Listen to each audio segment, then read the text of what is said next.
La cifra de muertos por el huracán Irma asciende a 40 tras su paso por el Caribe y Florida, mientras que en Miami se registran decenas de detenidos por robos y saqueos. Carlos Pareja Yanuseli compareció este lunes ante la Fiscalía General del Estado tras la firma del acuerdo de cooperación eficaz. Contralor Pablo Celi entregó 43 cajas con información del caso Odebrecht al presidente de la Asamblea, José Serrano. Fiscalía investiga carta dirigida al vicepresidente hallada en la computadora de Ricardo Rivera, tío de Jorge Glass. Un muerto y 4 heridos deja colisión entre 3 buses en el norte de Quito. En lo internacional, ascienden a 96 los fallecidos por el terremoto de 8.2 en México. Además, fuerte temporal deja a Italia y Argentina bajo el agua. Lunes 11 de septiembre, amigos, gracias por acompañarnos. Sean bienvenidos a la emisión estelar del Comercio TV junto a María Fernanda Sosnavas, que está de regreso. María Fernanda. Es un gusto, María Mercedes, estar nuevamente contigo, con ustedes, amigos televidentes, con lo más importante de esta jornada informativa, iniciando una nueva semana laboral. Empezamos.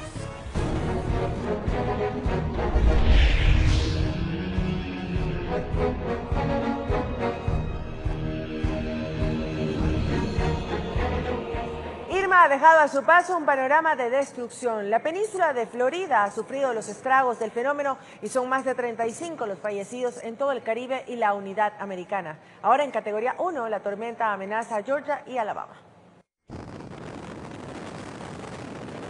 Un panorama devastador es el que ha dejado el paso de Irma, ahora degradada a tormenta tropical, y en categoría 1. Hubo más daño del que se esperaba sobre la base de la trayectoria de la tormenta, ya que nos dijeron que la tormenta estaba un poco lejos, pero creo que debido al tamaño de la tormenta y la fuerza de los vientos, hoy tenemos todo destruido.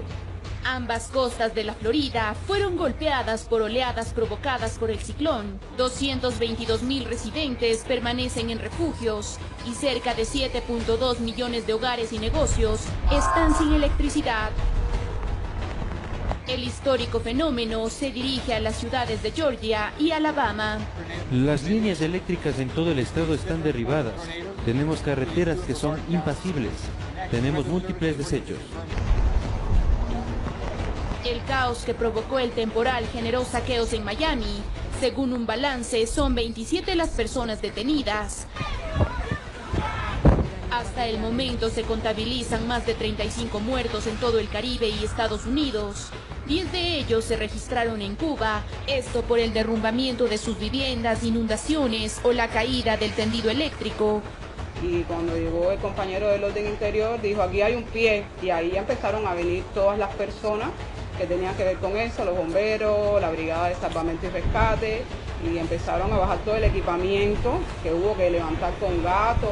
Las tareas de limpieza en la isla han comenzado, pero son miles los damnificados tras la severa inundación en La Habana y otras ciudades del país, donde Irma arremetió por más de 72 horas.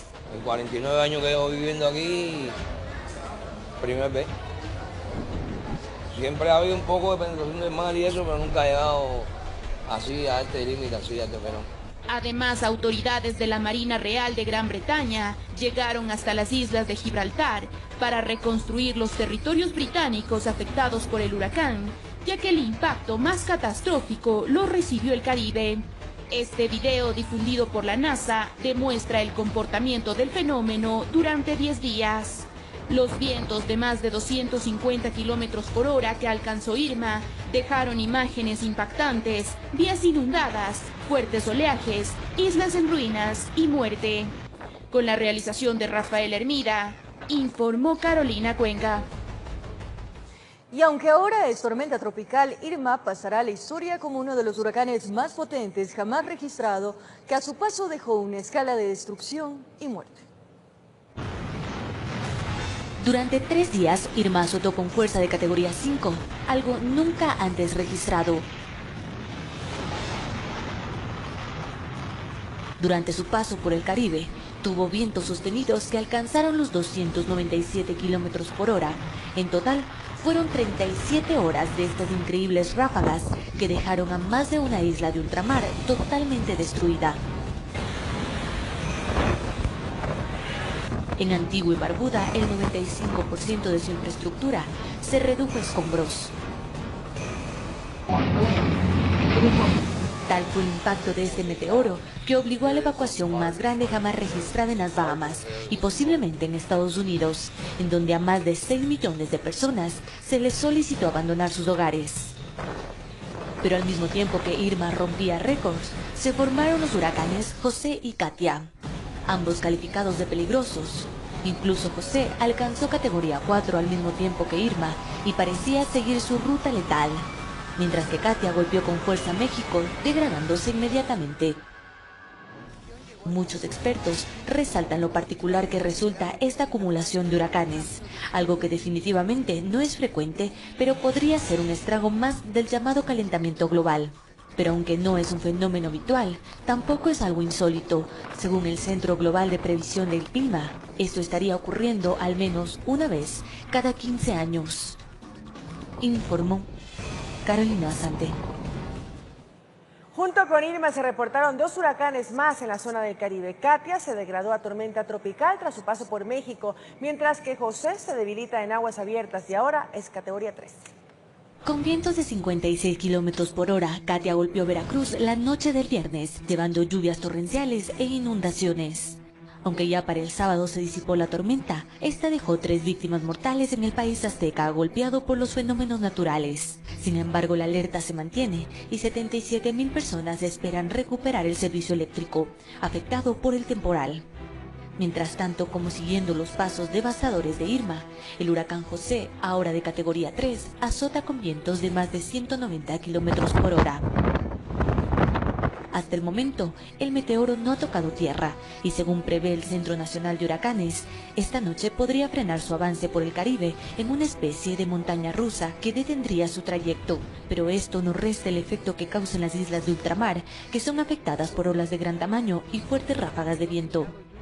La particularidad de registrar 3 huracanes simultáneamente en el Atlántico no era vista hace más de 70 años, informó Carolina Sante. Ahora cambiamos al ámbito político. Carlos Pareja Llanuselli compareció ante la Fiscalía General del Estado luego de que el pasado viernes se firmara el acuerdo de cooperación eficaz. La defensa de Capaya evitó dar declaraciones sobre el proceso. El acuerdo de cooperación eficaz firmado el pasado viernes entre la Fiscalía y Carlos Pareja Llanuselli da sus primeros resultados. El exgerente de Petroecuador rindió su primera declaración ante el fiscal y así rompió el silencio al que había decidido acudir tras su regreso al país. Carlos Pareja fue trasladado hasta la Fiscalía antes de las 8:30 de la mañana de este lunes. Llegó resguardado por agentes especiales de la policía y del centro de reclusión donde se encuentra detenido. Minutos más tarde llegaría su abogado que evitó hablar con la prensa. La espera se extendió por cerca de 4 horas. Carlos Pareja abandonó la Fiscalía por la misma puerta por la que ingresó. Lo propio su abogado. Pareja había rendido sus primeras declaraciones y ya dentro del plan de cooperación eficaz. Su defensa evitó las preguntas de la prensa. ¿Se ha podido avanzar en el tema de la cooperación eficaz, doctor? No hay declaraciones. ¿Alguna prohibición por parte de la Fiscalía? No hay ninguna prohibición, es una estrategia de defensa y no más declaraciones. Gracias. La fiscal subrogante Tania Moreno se refirió a los alcances del programa de cooperación eficaz. Dice que la información que entregue el cooperante deberá ser verificada por la Fiscalía. Es una técnica especial de investigación que permite a la Fiscalía obtener información de quién está participando en una estructura delictiva. Entonces, es muy importante que esa información que fuere proporcionada por esta persona tras un convenio, que obviamente se lo tiene que suscribir, esté plenamente verificada. Y solo luego de una verificación completa, el cooperante puede recibir los beneficios de esta cooperación. Una vez que esté verificada, realmente la Fiscalía analiza y puede ver si se puede beneficiar, en este caso, de una rebaja de la pena. Con esta primera diligencia, arranca este proceso reservado de cooperación eficaz que espera tener sus primeros resultados en las próximas semanas. Informó Javier Gallo. Tras el pedido de información realizado por la Comisión de Fiscalización, el Contralor General del Estado entregó personalmente los informes realizados en el caso Odebrecht y además contratos del sector estratégico y eléctrico. Tras la comparecencia del Contralor Pablo Célida ante la Comisión de Fiscalización el pasado 23 de agosto, se comprometió a entregar toda la información sobre las auditorías realizadas en los casos como Odebrecht y el sector estratégico. 3 semanas después, el Contralor llegó a la Asamblea con un cargamento completo de cerca de 130.000 hojas en 40 cartones, que contiene toda la información sobre las auditorías realizadas por la Contraloría en estos polémicos casos. Son documentos que tienen que ver con todas las auditorías a los contratos de Odebrecht, con las auditorías a la deuda pública, con un conjunto de auditorías en sectores estratégicos, incluidas hidroeléctricas. Y la documentación fue entregada en manos del presidente de la Asamblea. El Contralor asegura que con esto cumple con su deber de informar con detalle a los legisladores que investigan estos casos de supuesta corrupción. Con esto estoy cumpliendo con la obligación constitucional de rendir cuentas a la Asamblea Nacional sobre cualquier solicitud, demanda, requerimiento que esta vez han sido presentados en forma escrita. Y de inmediato, toda esta vasta documentación será entregada a la Comisión de Fiscalización de la Asamblea para su análisis. Haremos llegar inmediatamente esta documentación a la presidenta de la Comisión de Fiscalización, señor Contralor. En el desglose está la totalidad de contratos auditados en el sector, en sectores energéticos, en sectores estratégicos, todos los contratos referidos a Odebrecht, por ejemplo. ¿En qué periodo? Así, el Contralor Pablo Celi cumple con entregar la información requerida por los legisladores en aras de transparentar el trabajo que realizó la Contraloría al auditar los contratos que hoy están bajo la lupa por supuestos actos de corrupción en los sectores estratégicos. Informó Javier Gallo. Y la Fiscalía investiga una carta dirigida al vicepresidente, hallada en la computadora de Ricardo Rivera, tío de Jorge Glass. En el documento, una empresa manifiesta su interés en formar parte del proyecto minero Fruto del Norte. Se intentará definir si Rivera estaba involucrado en las negociaciones. Actualmente la Fiscalía General del Estado investiga cómo un documento que iba dirigido al vicepresidente Jorge Glass llegó hasta la computadora de Ricardo Rivera, tío del vicepresidente, a quien actualmente se le sigue un proceso por supuestamente participar en la red de corrupción de Odebrecht. Esta información fue publicada en el portal web de Diario El Telégrafo.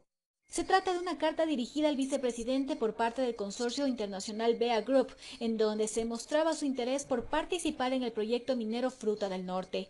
La carta habría llegado hasta las oficinas de la vicepresidencia el pasado 1 de abril de 2014 y estaba firmada por Miguel Ángelo Bergovia, representante de la empresa, quien pedía concretar una cita con el vicepresidente para explicarle el proyecto y además hablar sobre el financiamiento del Exim Bank de la India para su ejecución. Al día siguiente la carta fue remitida hacia el exministro de Sectores Estratégicos Rafael Poveda por parte del secretario de la vicepresidencia Sergio Ruiz a través del sistema de comunicación gubernamental Kipux. Ricardo Rivera no negó la posición del documento, asegurando que él era un hombre de negocios, pero expresó que desde el 2007 no tenía ninguna relación de este tipo con su sobrino, lo que ha llevado a la Fiscalía en las últimas semanas a convocar para tomar declaraciones a la secretaria personal del vicepresidente Olga Muentes, al exsecretario de la vicepresidencia Sergio Ruiz y al exministro de Sectores Estratégicos Rafael Poveda, quienes negaron haber tenido algún tipo de contacto sobre estos asuntos con Ricardo Rivera. Por su parte, el abogado del vicepresidente Eduardo Franco expresó que esta carta no es un indicio en contra de Glass y que se deberá investigar la veracidad de dichos documentos. Lo que se intenta conocer es si el tío de Glass estaría o no involucrado en las negociaciones, informó Alison Corral. Exfundadores y militantes de Alianza País se vuelven a agrupar para apoyar la gestión del presidente Lenín Moreno. Para ellos, la propuesta de una consulta popular tiene sustento.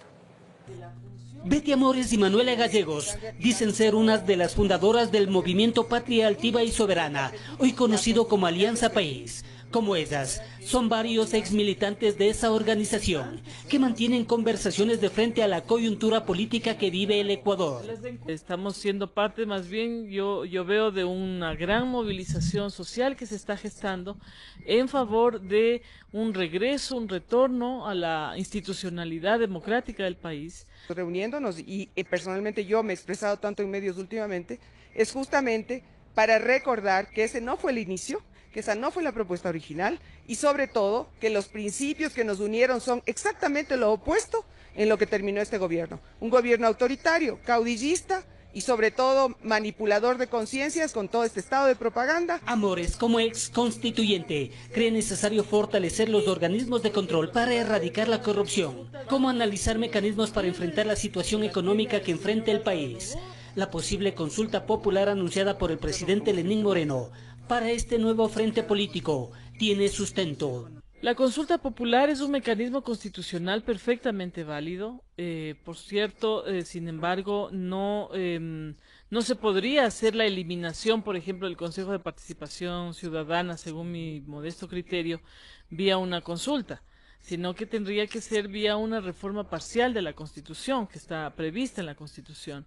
Reconocen surgir como el contrapeso para ese grupo de Alianza País, que se ha mostrado contrario a la propuesta del jefe de Estado. Yo creo que es buena idea hacer ese contrapeso, ¿sí?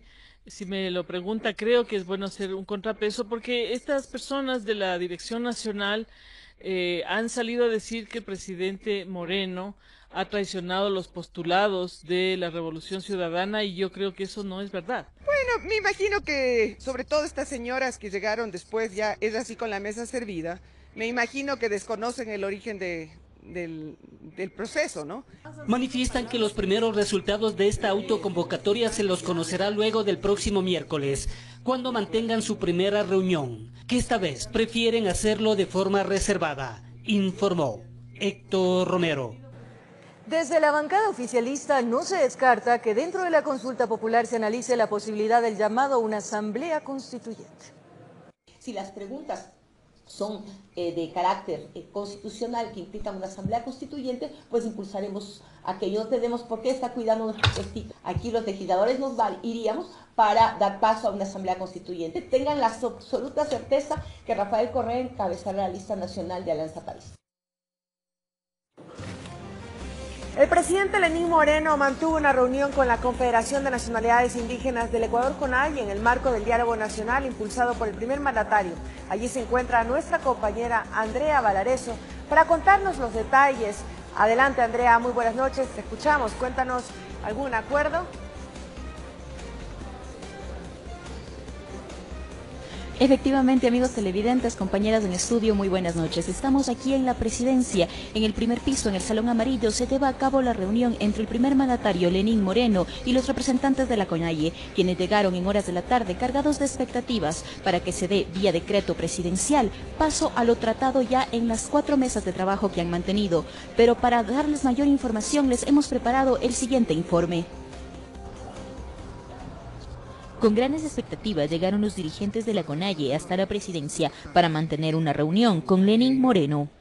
Un acuerdo siempre beneficia a todos. Con esta idea debemos partir para comenzar sobre los problemas que preocupan a su organización y que preocupan, por supuesto, también al gobierno.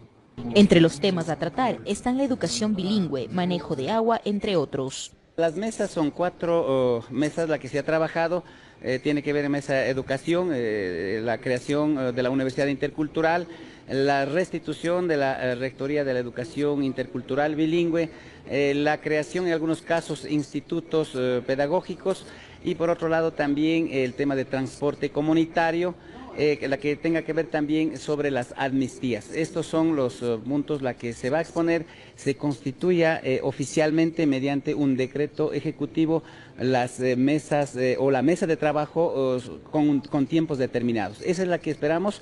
También solicitaron al primer mandatario la intervención para legitimizar al presidente de la CONFENIAI. Una de las cosas que nos han encomendado nuestras bases a que se resuelva este problema, en caso que simplemente de una cuestión administrativa se viene arrastrando y nos causa problemas internos de la CONAIE. A lo que el secretario de la Gestión de la Política, Miguel Carvajal, respondió. La CONFENIAE tuvo un proceso electivo, hay 2 directivas, tuvieron un proceso en el que se pusieron de acuerdo sobre el mecanismo de elección. Nosotros hemos tenido ya la remisión de los documentos de la CONFENIAE, lo estamos analizando en la Secretaría de Política para que cumpla con todas las formalidades, sobre todo con su propio estatuto. La CONAIE reiteró el apoyo a una consulta popular. En Quito informó Andrea Valareso. Compañeras, como ustedes pueden observar, la reunión todavía continúa y se prevé que dure varios minutos o quizás una hora más. Si es necesario y tenemos la información a tiempo, regresaremos con estudios para dárselas. Mientras tanto, muy buenas noches. Buenas noches, Andrea. Muchísimas gracias por este completo informe. Así es, si tenemos las resoluciones, estaremos nuevamente contigo. Esto en el marco del diálogo nacional. Continuamos con María Fernanda. Así es, María Mercedes, pero en el ámbito económico les contamos que los representantes de la banca privada esperan que se realicen ciertas reformas al Código Monetario y Financiero para poder desarrollar su propia plataforma digital para el uso del dinero electrónico. Tras el anuncio de que el sistema de dinero electrónico dejará de ser administrado por el Banco Central y que a inicios del 2018 la banca privada manejará este sistema, aún hay temas por definir. Según Julio José Prado, presidente de la Asociación de Bancos Privados del Ecuador, este traspaso será en varias etapas. La primera tiene que ver con un proceso legal. Las reformas que tienen que pasar a la Asamblea. Es un tema en el cual obviamente ya depende de los tiempos políticos, depende de cuándo el señor presidente y su equipo económico manden una reforma a la Asamblea y que obviamente sea aprobada. Es decir, una reforma al Código Monetario que habilite al sistema financiero privado a prestar este tipo de servicios que antes era una potestad exclusiva del Banco Central. Tienen que reformarse unos 3 o 4 articulados muy puntuales. Sobre todo, la idea es que lo que quede expresado en la ley es justamente esto, que el Banco Central va a dejar de tener la emisión, va a dejar de tener las cuentas abiertas al público y va a dejar de tener la capacidad de operar el sistema.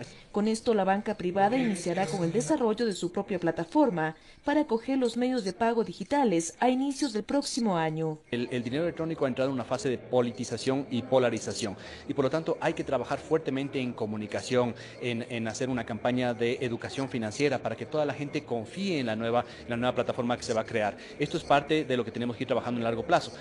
Para Eric Iriarte, experto internacional en temas relacionados al sistema financiero y tecnológico, el uso de este sistema no es nuevo, por lo que es un mecanismo útil y seguro. Facilita mucho la utilización, dado que la penetración de celulares en algunos casos en América Latina supera la cantidad de personas. Una ventaja opcional, no necesitas ir al banco, estás en cualquier lugar y es un dinero que siempre va a estar a tu acceso. Informó Priscila Cadena.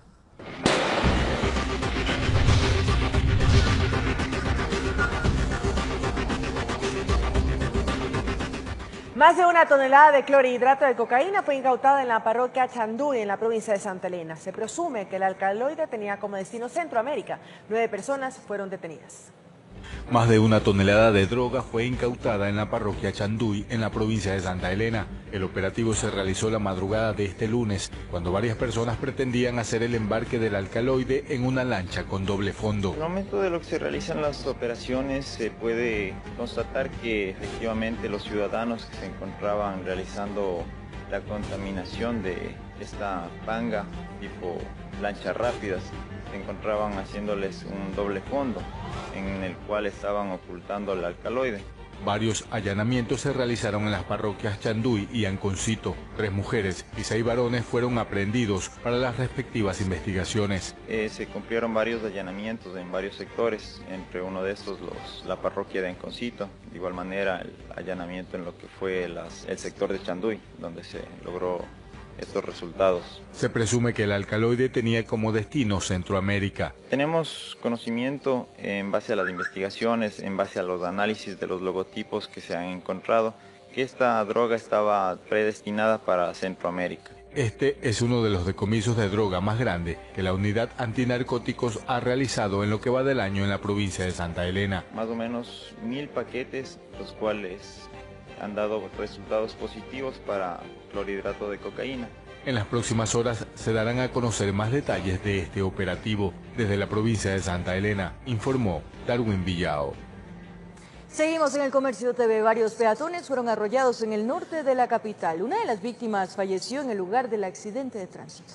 El lamentable hecho ocurrió cuando una unidad del Metrobús rodó sin nadie al volante.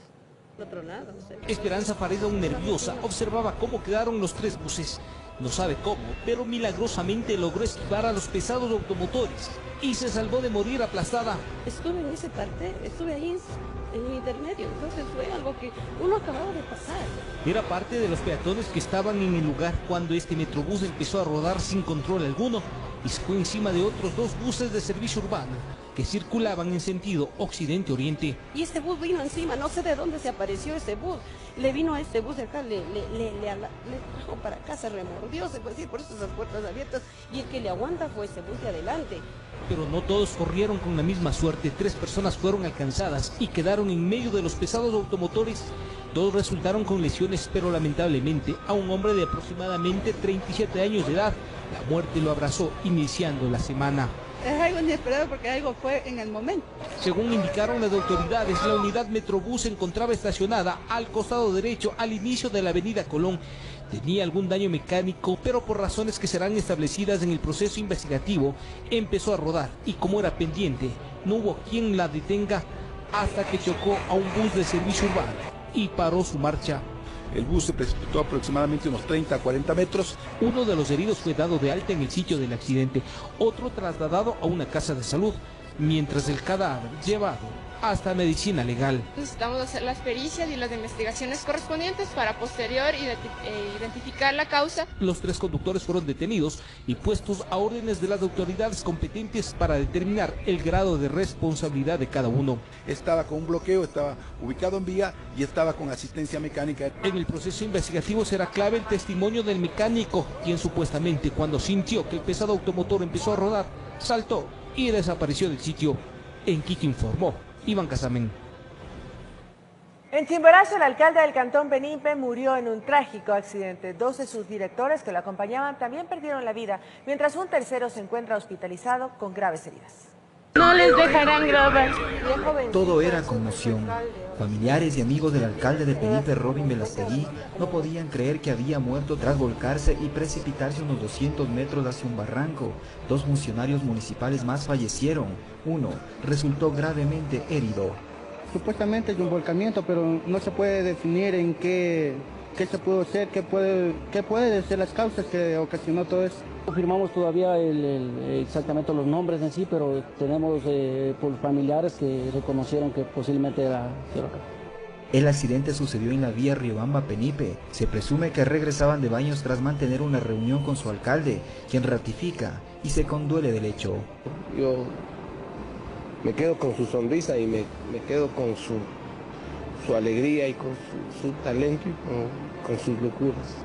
Los cuerpos fueron rescatados tras 4 horas de ardua tarea por parte de rescatistas del GOI y cuerpos de bomberos de Riobamba y Penipe. Logrando rescatar 3 cuerpos aparentemente ya sin vida, que son ya trasladados hasta la morgue de Riobamba. El vehículo cayó al río Chambo. La persona herida sería quien salió a la vía a pedir auxilio. Lo que pasa y a ciencia cierta, el quien sabe es el muchacho quien salió a avisar. Los gritos de dolor estremecían en medio de la oscura madrugada. Quienes conocían al alcalde se les quebraba la voz y dicen: todo el cantón mismo está afectado realmente. Ha sido un muchacho de trabajo. Y el alcalde ha sido él como mi hermano, como familia, porque él se ha criado desde niño. No puede ser, Señor, digo, Dios mío. Los 3 cuerpos fueron velados en primera instancia en el Salón Municipal de Riobamba, para luego ser trasladados hasta su tierra natal Penipe. El desafortunado burgomaestre era militante de Alianza País y deja a 3 hijos en la orfandad. En Chimborazo informó Darwin Altamirano. Un hombre que fue reportado como desaparecido hace un mes fue encontrado en una quebrada en el sector de Carcelén Bajo, al norte de la capital. La presunta esposa de la víctima lo reconoció por una prenda de vestir. El susto de su vida se llevó la señora Paola Cuascota, moradora del sector de Carcelén Bajo, cuando por rescatar a una chivita que se le cayó a la quebrada del lugar, se encontró con un cadáver. Yo me fui a traer un chivito que se me cayó por aquí para adentro. Entonces yo me fui por otro lado, por esos escombros, me boté para adentro y vine camino. Pero de todas maneras yo la desesperación por el chivito tuve que venir pura agua así dentro y dentro y dentro. Y unos 2 señores me acompañaban de aquí para adentro. Este señor ahícito nomás está el chivo. Y no ha sido el chivo, ha estado más al otro lado. Y ahí ha estado el muerto echado. Tras el susto y la alerta de la señora, los moradores llamaron a las unidades de rescate. Es así que al lugar llegó personal de criminalística, DINASED y del cuerpo de bomberos. Llegamos al lugar, encontramos a la persona ya que Más o menos ya había fallecido hace aproximadamente un mes.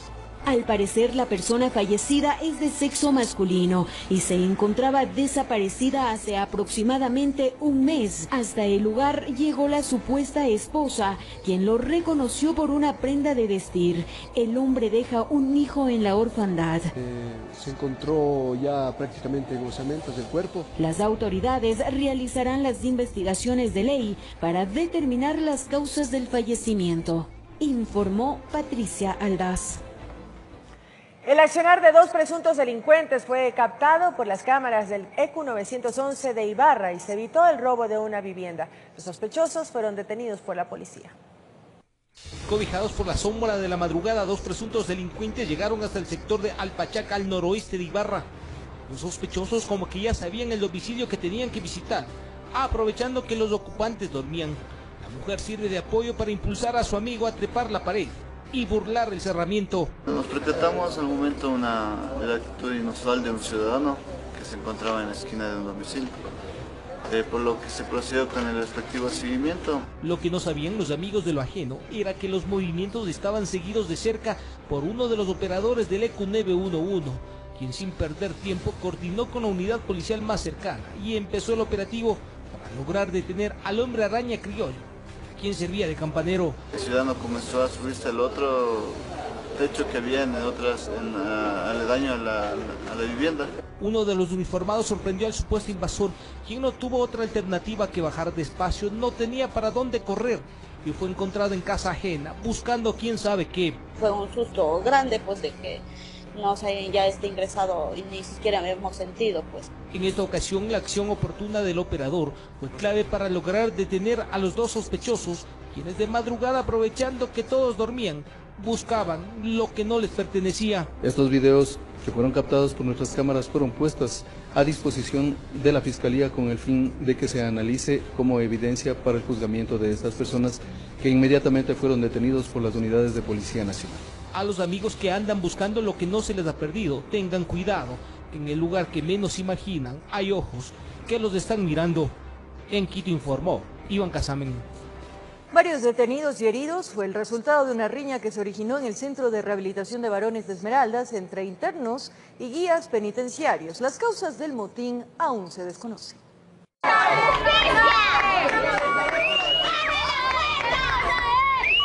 En la hora de visita, cerca de las 2 de la tarde de este sábado, se produjo una riña en el Centro de Rehabilitación Social de Varones de Esmeraldas, entre privados de la libertad y guías penitenciarios. Las causas aún se desconocen. Sin embargo, se originaron varios incidentes. Un tumulto de privados de la libertad que empezaron a lanzar piedras y objetos contundentes a los policías, a los guías penitenciarios. Producto de ello existen personas heridas.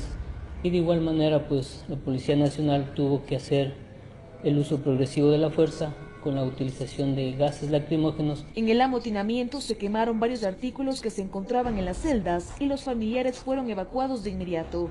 Tras el incidente, 6 PPL resultaron heridos, 2 fueron trasladados a una casa de salud. Por el momento se encuentran estables.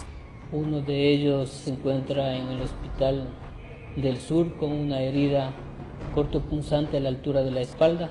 De igual manera, otra persona que tenía clavos en sus manos, y en las acciones que se desarrollaron, pues uno de los clavos se le salió. Mientras que otros 4 internos sufrieron asfixia producto del gas lacrimógeno. Fueron llevados a un hospital y tras ser evaluados, regresaron al centro. También resultaron heridos 3 guías penitenciarios. Producto de los golpes que fueron arrojados con piedras. Uno de ellos fue trasladado de igual manera a una casa de salud y él está internado. Todavía desconocemos la situación de él. Según la fiscal provincial de Esmeralda, Janine Evita Gómez, 12 internos y 3 guías penitenciarios fueron retenidos para las investigaciones. Puede evidenciarse que tendrían participación los guías penitenciarios, por eso la Fiscalía procedió a la retención de guías penitenciarios y de personas privadas de libertad para las investigaciones pertinentes, los mismos que van a ser puestos ante el señor juez de turno. Mientras que en los exteriores de la cárcel, familiares de los PPL exigían respuestas. Aproximadamente a las 5 de la tarde y con la participación de 300 policías, se normalizaron las actividades, informó Priscila Cadena. En Manabí, más de 7 privados de libertad resultaron heridos en el Centro de Rehabilitación Social de Jipijapa tras una riña entre dos bandas. Las autoridades acudieron hasta el lugar para investigar el caso.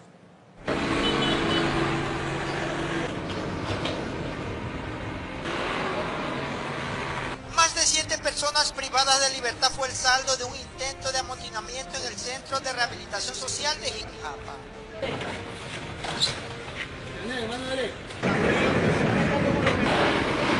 ¿Cómo lleva? Información, algún apellido conocido para saber.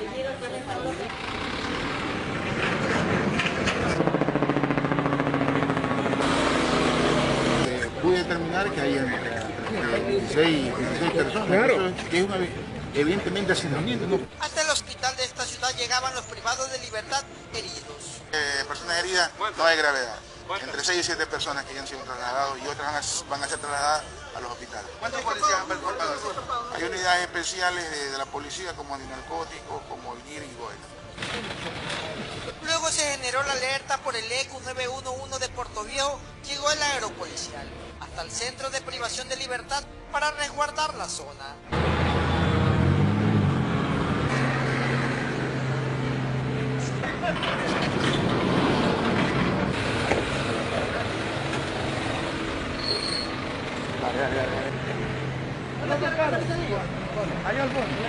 Decenas de policías antimotines llegaron hasta las instalaciones. Tras la revuelta de los internos llegó el fiscal de turno para investigar el caso.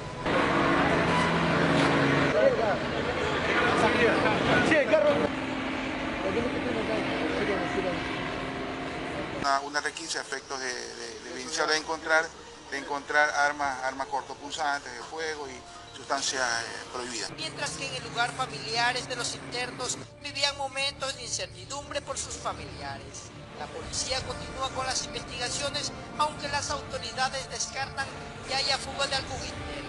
No dejan pasar nada y no sé yo, porque yo sé que han habido heridos, no sé qué ha habido adentro. Mi hijo es un muchacho sano, pues mi hijo está en la parte de arriba. Pero yo creo que la ley ha de ser para todos. Quiero saber, por eso que estoy con desesperación, saber quién es, o si está mi hermano o algo, no sé todavía. Desde la provincia de Manabí informó Johnny Armendariz.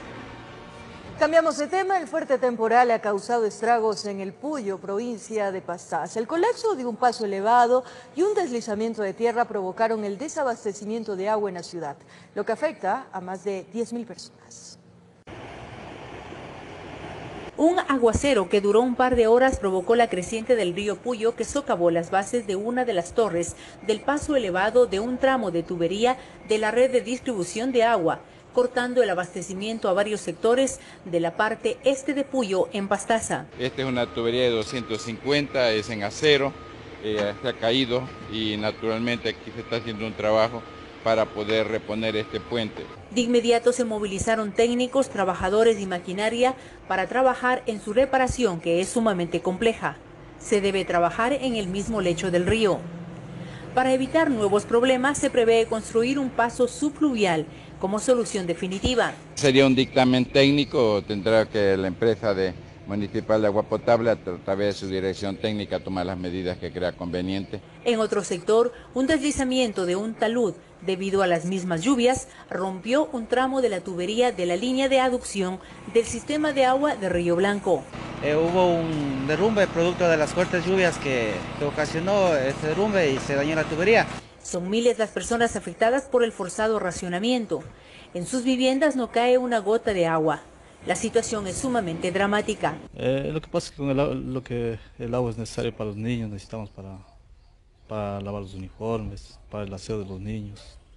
Y no tenemos, no ha habido de hace 2 días atrás. Y no tenemos ni para la comida, para nada. Se espera que se pueda restablecer el abastecimiento en horas de la noche, luego de más de 48 horas de estar sin este servicio básico.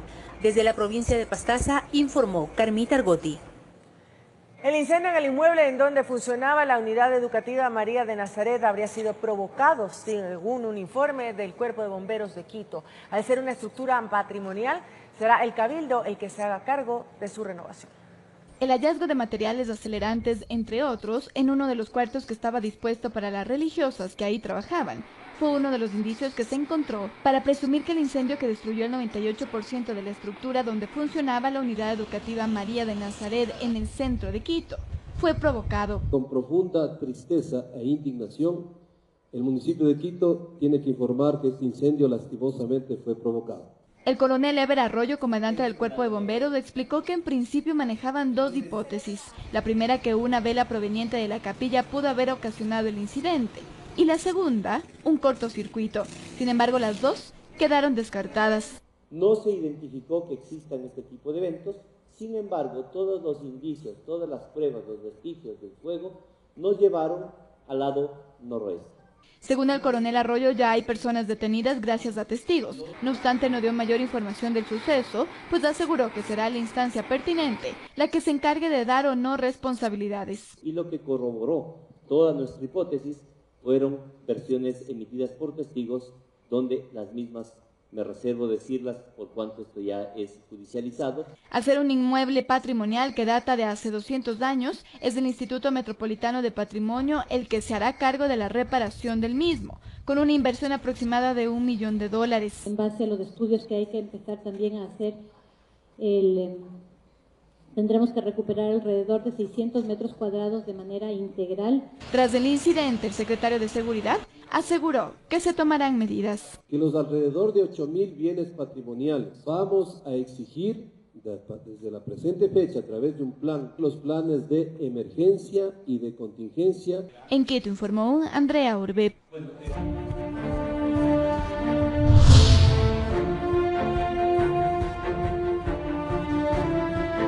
La inconformidad de los usuarios por el servicio que brinda el transporte público en la capital continúa. Eso tras el plazo que dispuso el municipio de Quito para que los transportistas cumplan con varios parámetros de la calidad.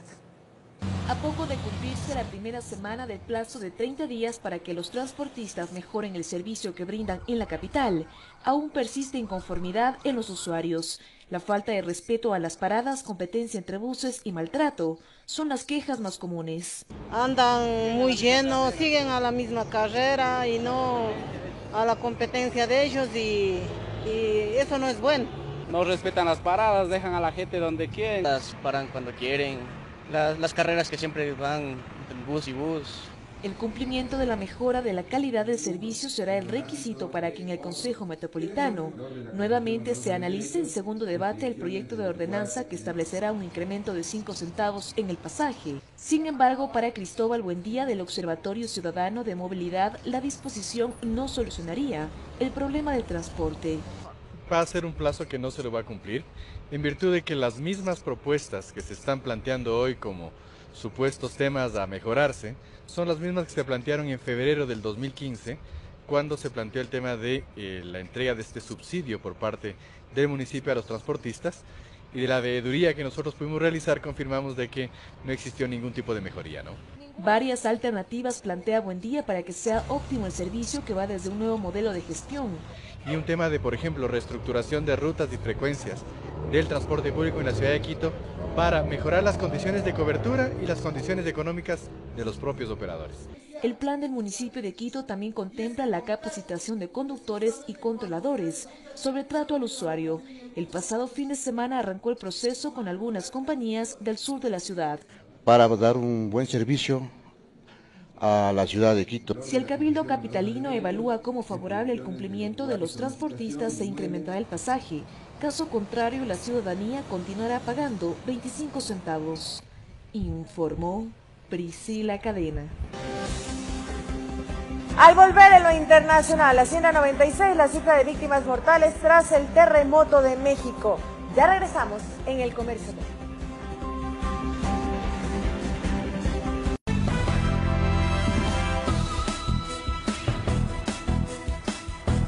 Amigos televidentes, aquí finalizamos. Gracias por su amable sintonía. Nos vemos el día de mañana. Buenas noches. Buenas noches, María Mercedes. Un buen inicio de semana, que sea muy productiva. Todos nuestros mejores deseos. Un abrazo.